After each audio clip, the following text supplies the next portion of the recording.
how do you handle Donald Trump, and how is your way of handling him different than Mark Carney? Do you call him right away? Do you start a negotiation? What do you do? Well, what I would propose to him is suspend the tariffs and quickly renegotiate CUSMA, because this state of like random, sudden waves of new tariffs is totally destabilizing both our economies. It's sending stock markets into a tailspin. And I would say to him, look, it's not in your interest to have this insanity. You think that the current arrangement is unfair. Well, let's negotiate a solution that ends the tariffs, protects our sovereignty, in exchange for which what we can offer is a much stronger Canadian military to carry our weight on the continent. Now, will he accept that? I don't know. He has been very unpredictable. Mr. Carney had a phone call with him and came out of it saying it was productive and that he made progress. And then 4 or 5 days later, Trump hit us with even more tariffs. And then the other day, Trump paused tariffs on almost every country in the world except Canada. So I kind of wonder what progress Mr. Carney is bragging about. I'm not blaming him for the tariffs, of course, but I am pointing out that his singular election promise is that he can, quote unquote, handle Donald Trump. So far, there's no evidence of that.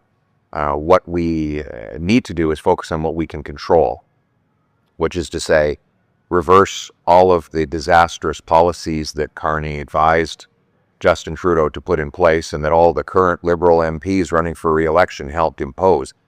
Those policies need to go. That is to say, we need to repeal the anti-energy law, C-69, repeal the industrial carbon tax, the energy cap, quickly approve LNG plants, factories, pipelines, etc. I heard you say that, but how would you be different than Mark Carney saying, I'm going to call him up right away?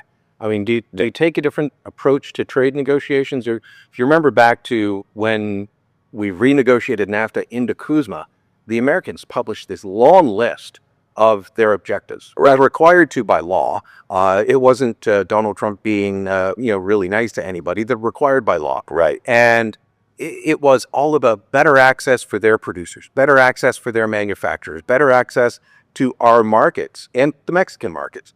Ours was, we wanted gendered language and environmental changes. There was nothing in what the Trudeau government put out that said we need better access. I mean, at the same time, we renegotiated, and we've been taken to the trade panel several times by the Americans saying you're not following the rule of the agreement. So there's obviously problems with the agreement. How would you be different? Well, different than that, I would obviously put on the table things that the Canadians want and need, like we need an end to the softwood tariffs.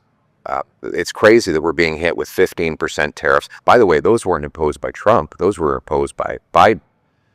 And Harper got them off 80 days after he became prime minister. I want an end to the softwood tariffs. Second, we need an end to Buy America for Canadian goods. We had an exemption to Buy America, again, under Harper. That allowed Canadian construction companies to sell their goods to American governments. That's the second thing I'd like to have. And I also want to, I want to make sure that anything we offer the Americans, particularly on national defense, are things we can pull back in the event that Trump goes back on his word. So if he suddenly hits us with a bunch of new unexpected tariffs out of nowhere, well, then we're going to pull back on the things that we've committed to do for him. One of the failures of the CUSMA negotiation and deal is the Liberals did not bake in any long-term leverage to say to the Americans, look, if you go back on CUSMA, well, we're going to withdraw these 4 or 5 things we've offered you. That's necessary because it's the only way to dissuade Trump from hitting us again in an unprovoked way like he did this time.